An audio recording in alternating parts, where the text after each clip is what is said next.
¿Cómo está? Comienza Temas del Día. Vamos de inmediato a nuestra pregunta para que participe en ella si no lo ha hecho aún. Asesinan en Colombia a 2 excombatientes de las FARC y el gobierno anuncia aspersiones con glifosato mientras Iván Duque, de visita en Londres, propone ideas sobre intercambio comercial, migración, medio ambiente y energías renovables.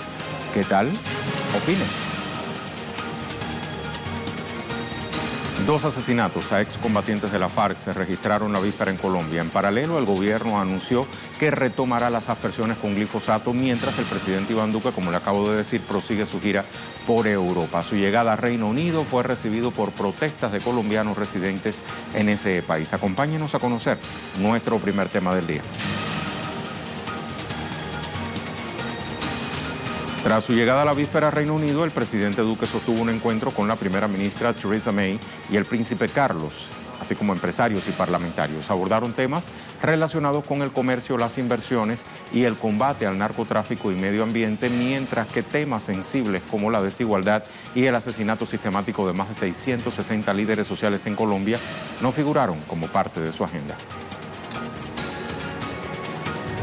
El mandatario colombiano fue recibido a las afueras del Centro de Estudios Políticos Kennan House por distintas organizaciones de la sociedad civil británica, irlandesa y colombiana, quienes le gritaron asesino en rechazo a su postura sobre el acuerdo de paz y para pedir un alto al asesinato de líderes sociales, defensores de derechos humanos y excombatientes de las FARC.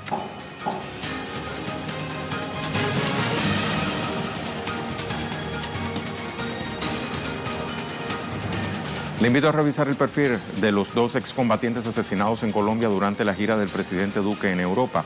Anderson Pérez Osorio fue asesinado en el municipio de Caloto. Era acompañante del proceso de reincorporación, integrante en proyectos productivos en la zona de Caloto y Miranda. Formaba parte de la Federación Nacional Sindical Unitaria Agropecuaria FENSUAGRO. Fue integrante de la Juventud Rebelde en el departamento del Cauca y formó parte también del proyecto cinematográfico Historias de Guerra. Por su parte, Daniel Esterilla, de 61 años, asesinado en el Charco, Nariño, era desmovilizado de la guerrilla de la FARC. Perteneció al Frente 29 de esta otrora guerrilla. Se acogió al proceso de paz y se dedicaba a la agricultura en el municipio de Iscuandé, donde residía. Y en este contexto, el gobierno colombiano anunció que reanudará aspersiones aéreas con glifosato a partir del segundo semestre del año. El anuncio lo realizó el ministro de Defensa, Guillermo Botero. Agregó que será para contrarrestar el aumento de los cultivos de hoja de coca en el país. El Ejecutivo espera que el Consejo Nacional de Estupefacientes apruebe los protocolos exigidos para iniciar este proceso. Botero expresó que no usarán ninguna molécula durante el glifosato, aparte del glifosato, quiero decir, a pesar de que la nación cuestiona el uso de este herbicida por los daños que genera al medio ambiente, repercutiendo directamente en la alimentación de las familias indígenas y afrodescendientes que se alimentan mediante la agricultura y fuentes de agua de los que se abastecen.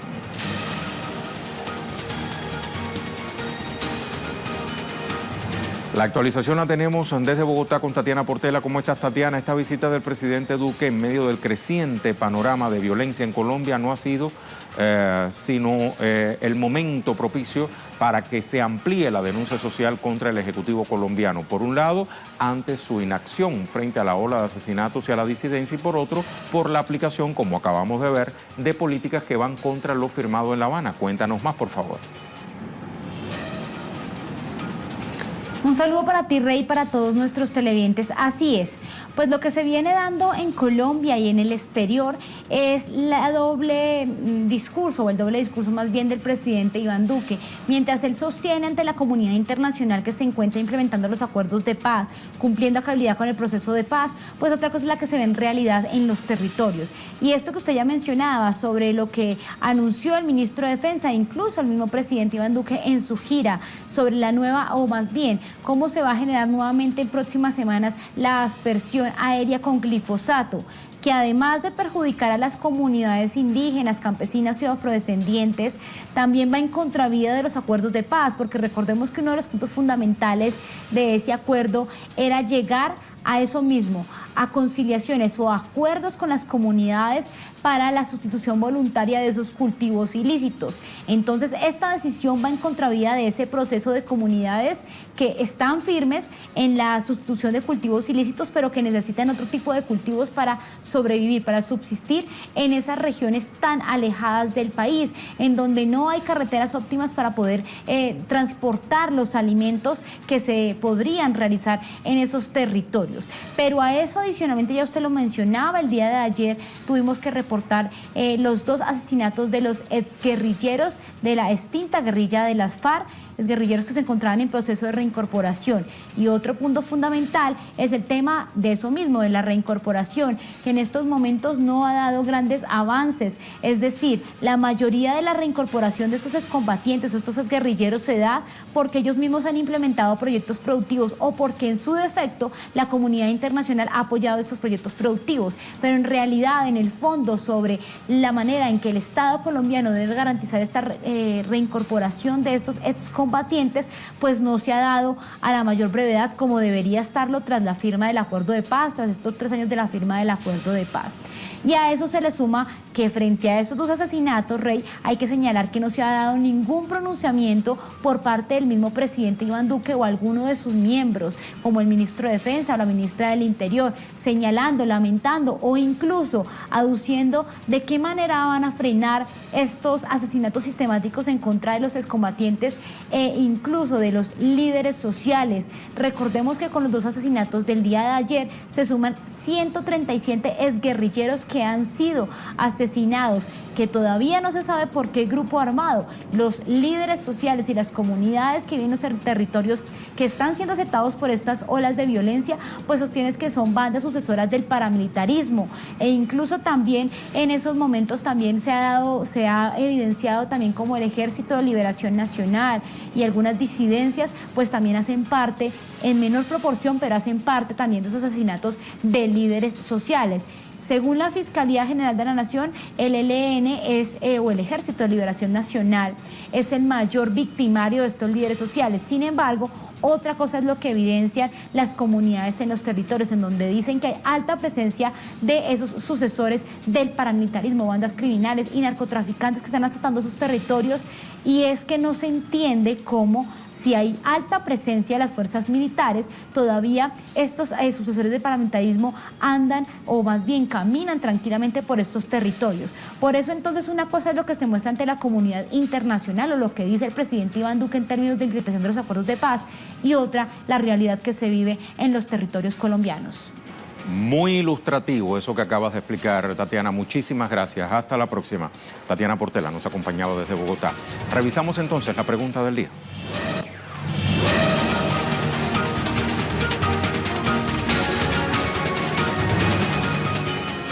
Asesinan en Colombia a 2 excombatientes de las FARC y el gobierno anuncia aspersiones con glifosato, mientras el presidente Duque, de visita en Londres, propone ideas sobre intercambio comercial, migración, medio ambiente y energías renovables. ¿Qué tal? Opinen. Nuestra imagen del día nos lleva a México. Observamos un volcán en ese país. No es cualquier volcán, nada más y nada menos que Don Goyo, el Popocatépetl, uno de los más peligrosos del mundo, entró nuevamente en erupción. 3 fumarolas de ceniza inusualmente altas alcanzaron 9 municipios, incluida la capital del estado de Puebla. Con esta imagen, que además es en movimiento, tomada desde un avión, nos vamos a la pausa.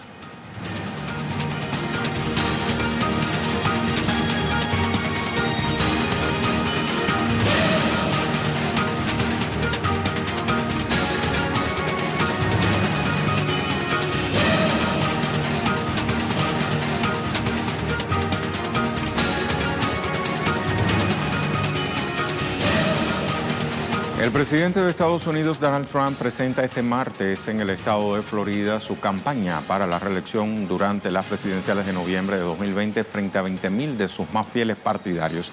¿En qué contexto se da este anuncio del presidente más controvertido de la historia reciente de Estados Unidos? Le vamos a ampliar en nuestro segundo tema del día. Acompáñenos. Aunque la carrera a la Casa Blanca apenas inicia, la recaudación de fondos para su nueva campaña comenzó hace 2 años. Ya rebasó los 100 millones de dólares, cifra que supera con creces los 11 millones de su predecesor Barack Obama. Se espera que la campaña de Trump esté enfocada esta vez en el recrudecimiento de su discurso xenófobo y antiinmigrante, además de reimpulsar el ideal Estados Unidos primero, America First, acompañado de una agresiva política exterior basada en amenazas y sanciones unilaterales. Alina Duarte desde Washington, D.C. con los pormenores. ¿Cómo estás, Alina? ¿Qué expectativas hay sobre este anuncio de la candidatura de Trump justamente en el estado de Florida, donde se concentra la mayor cantidad de latinos, además de la derecha anticubana y antivenezolana? Hola, ¿qué tal? Muy buenas tardes. Así es, pues el día de hoy desde este lugar, desde Orlando, Florida, el presidente Donald Trump lanzará oficialmente su campaña presidencial. Sin embargo, desde el día de ayer se daba a conocer este video oficial de su campaña de reelección en el cual, como bien lo señalas, menciona este eslogan, esta frase que desde la campaña presidencial del 2016 ha venido poniendo énfasis a hacer Estados Unidos grande de nuevo. La Florida es importante en este tablero geoestratégico, ya que recordemos, muchos analistas también han puesto sobre la mesa que las jugadas de Donald Trump, sobre todo en torno a América Latina, tienden a satisfacer el voto precisamente de la comunidad que se encuentra en este estado, un estado tradicionalmente cambiante entre republicanos y demócratas. Sin embargo, las encuestas, cabe mencionar, no favorecen al magnate, ya que al menos 6 candidatos demócratas podrían vencerlo, de acuerdo a varias encuestas, si las elecciones se presentaran el día de hoy. En casos como Bernie Sanders y Joe Biden, a la cabeza de los favoritos de la bancada demócrata, le llevan incluso hasta 10 puntos porcentuales. Sin embargo, también hay candidatas como Kamala Harris y Elizabeth Warren, quien también podrían vencerlo, razón por la cual él ha pedido no confiar en las encuestas, ya que todavía hay mucho trabajo por hacer. Ya veremos cómo estos factores pueden durante los próximos meses, hasta noviembre del 2020, cambiar o no las encuestas, las preferencias del electorado. Sin embargo, también dicen no es coincidencia que este anuncio lo haga precisamente en este estado. Hay incluso posicionado una etiqueta, Anybody but Trump 2020, o sea, cualquiera menos Trump para el 2020. Eso habla del repudio popular que tiene este controvertido presidente. Muchísimas gracias, Alina, por este adelanto. Hasta muy pronto. Alina Duarte nos acompañaba desde Washington, D.C. Analistas se pronuncian sobre el recrudecimiento de las políticas del tema migratorio durante este último año de la gestión de Trump. Bueno, los migrantes como quedan es como moneda de cambio a favor de que no se les impongan estos aranceles a México. Otra vez vemos a ver que los migrantes y sus derechos se intercambian a favor de beneficios económicos. El presidente Trump prometió deportar hasta 3 millones de personas solo en 2017. Deportó a 128.765 migrantes. En 2018 fueron expulsados 141.045, un incremento del 9,5%. Pese al aumento, los deportados fueron más en 2015 y el 16 con Obama como presidente, téngalo en cuenta. En 2015 la gestión demócrata fijó el número en 242.456 deportados. Hagamos un balance en cifras de los 3 primeros años de gestión de Donald Trump. 5,7 millones de dólares fueron usados para iniciar la construcción del muro fronterizo con México.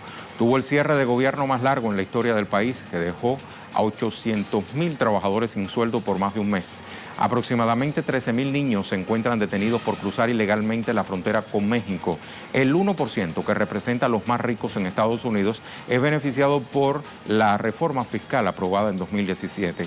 80 altos funcionarios del gobierno junto a Trump y sus familiares están bajo investigación por la Misión de Justicia de la Cámara de Representantes por denuncias de corrupción. Pero veamos algunos puntos que han marcado su agenda internacional. De enero, prohíbe el ingreso a Estados Unidos a ciudadanos de 7 países de mayoría musulmanas con todos sus refugiados. 9 de mayo, destituyó a James Comey, jefe del FBI, encargado de una investigación sobre los vínculos del clan Trump y Rusia, y nombra a un fiscal especial, Robert Mueller, para investigar los laxos. Un año después, no halló pruebas. 1 de junio, retira a Estados Unidos del Acuerdo de París sobre el clima, votado en 2015 por 195 países. 8 de mayo. Retira a Estados Unidos del acuerdo sobre el programa nuclear de Irán de 2015. 12 de junio. Encuentro con el líder norcoreano Kim Jong-un en Singapur. 6 de noviembre. Demócratas recuperan el control de la Cámara de Representantes en las elecciones legislativas durante la mitad del mandato de Trump.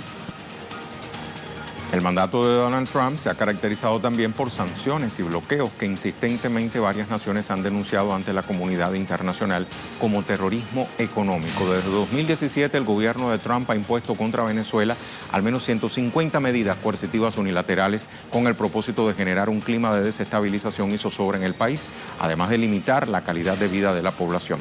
La administración ha evidenciado un claro apoyo a la oposición venezolana y al autoproclamado Juan Guaidó junto a su red de corrupción, todo con el objetivo de derrocar al gobierno constitucional del presidente Maduro. Respecto a Cuba, el anuncio de aplicar el título tercero de la ley Helms-Burton recrudece el bloqueo que Washington impuso contra La Habana desde 1960. Mientras, Irán cataloga las sanciones impuestas por Estados Unidos como terrorismo económico, afirma que las promesas estadounidenses de diálogo están vacías. Rusia y Siria expresaron su intención de impulsar la cooperación y la acción conjunta para hacerle frente a las sanciones impuestas por Estados Unidos y sus aliados contra Damasco. Trump aplicó aranceles contra China a pesar de ser el principal socio comercial de Estados Unidos, lo cual afecta comercialmente a ambas potencias.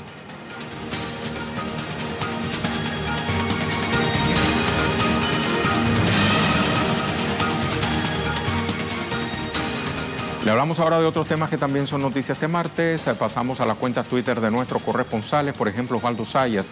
Organizaciones campesinas se movilizan en Asunción, exigen el cumplimiento del acuerdo suscrito por el gobierno de Mario Abdo Benítez en marzo. Tierras, reactivación productiva, refinación de créditos y restitución de tierras al pueblo abaguaraní de Tacuaray. Vamos a escuchar. Organizaciones campesinas de la Coordinadora Nacional Intersectorial iniciaron hoy una protesta frente al Ministerio de Agricultura en Asunción, Paraguay. Ellos exigen que el gobierno de Mario Abdo Benítez cumpla con un acuerdo que había suscrito a finales de marzo de este año, hace 2 meses. Ellos exigen la reactivación productiva, además de la refinanciación de deudas para pequeños productores. Afirman que existe una crisis en el campo que no es atendida por el gobierno de Mario Abdo Benítez. La actividad de hoy fue acampar frente al Ministerio de Agricultura y preparar kits de alimentos con producción de estos agricultores para las familias de los barrios conocidos como Bañados de Asunción. Recordemos que en la capital paraguaya 13.000 familias se encuentran viviendo en refugios debido a la crecida del río Paraguay. Ellos, con este acto de solidaridad, demostraban la capacidad de producción que tiene el campo paraguayo y además la falta de políticas públicas del gobierno nacional para atender una crisis como la de las inundaciones que afecta a cerca de 62.000 familias.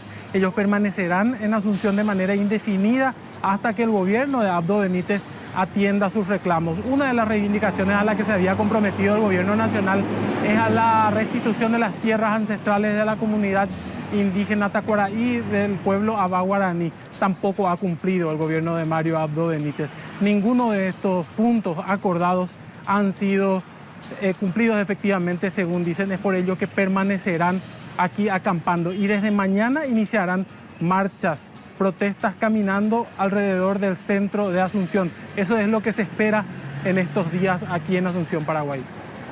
Gracias a Osvaldo. Alien Fernández. Bruno Rodríguez Parrilla, el canciller cubano, visitó hoy el monumento a los mártires de Barbados, dedicado a las víctimas de un atentado contra un avión comercial cubano en pleno vuelo. Recordemos que el canciller cubano realiza una gira por naciones del Caribe.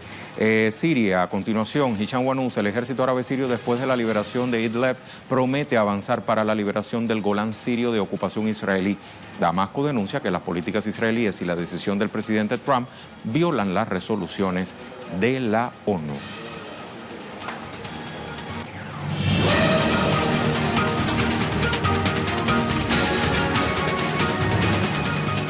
Nuestro tema en desarrollo se genera en Venezuela porque el Ministerio Público, o sea, la Fiscalía General, como se conoce en otras naciones, informó este martes que será investigada la trama de corrupción liderada por el diputado Juan Guaidó. Así lo aseguró, el fiscal general Tarek William Saab. Nuestro corresponsal Luis Tavera desde Caracas nos tiene la ampliación de esta información. ¿Cómo estás, Luis? El pronunciamiento de hoy del fiscal general viene tras la denuncia formulada la víspera el presidente Nicolás Maduro y anteriormente el vicepresidente Jorge Rodríguez. Cuéntanos. Hola Rey, te saludo a ti, a la audiencia que sintoniza en las pantallas de Telesur. Sin duda es un tema en desarrollo que se vive acá en Venezuela. Estas nuevas pruebas que develara el vicepresidente para la comunicación Jorge Rodríguez y que fue afianzada por el mandatario venezolano Nicolás Maduro, quien ponía en contexto todos estos planes de desestabilización que aplicara la oposición venezolana. Y esto, bueno, con los componentes como los intentos de ingresar ilegalmente una supuesta ayuda humanitaria, este golpe de Estado en grado de frustración que perpetrara el diputado Juan Guaidó en compañía de otros activistas de la oposición de Venezuela. Esto da como prueba de un robo, como lo ha calificado el propio gobierno venezolano, de dinero, de fondos venezolanos que fueran sido utilizados para el pago de medicinas, y también forma parte del cerco económico que impulsa el gobierno de los Estados Unidos. Hoy también los entes públicos, como por ejemplo el Ministerio Público, se pronunciaba ante este inicio de investigación que se estará realizando para poder dar con los responsables directos de estos ataques financieros que está sufriendo el pueblo de Venezuela. Muchísimas gracias, Luis, por esta información. Hasta muy pronto. Vamos a repasar la pregunta del día y vemos las respuestas.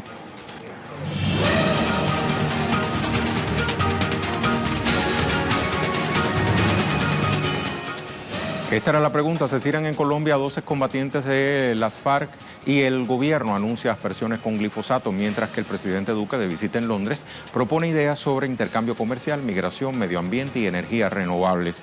¿Qué tal? Vamos a ver las opiniones. Nuestra compañera Paula Fernández dice: Colombia le exige a Duque cumplir con el acuerdo de paz donde se acordaron garantías para excombatientes y líderes sociales y sustitución de cultivos de uso ilícito de manera concertada y no con aspersión aérea, medida rechazada por indígenas y campesinos. Gobierno incumple. Otra respuesta. Según Cervantes, como buen títere solo se dedica a distraer al público, mientras el titiritero se dedica a matar líderes sociales, acabar con la JEP y las Cortes con el fin de quedar impune. Al presidente Duque lo que menos le interesa es meterse con el gobierno de Uribe en Colombia. Otra respuesta. Y a otro, el Duque del paramilitarismo atiende a las exigencias de la oligarquía colombiana, no las del pueblo. Ello se suma al robo de la ayuda humanitaria realizado por su pupilo golpista Juan White Duck. Y por último, Genaro, es la improvisación de un personaje neoliberal inexperto en gobernar una nación que, aunque ve morir a sus ciudadanos casi a diario, se resiste a dejar morir la paz.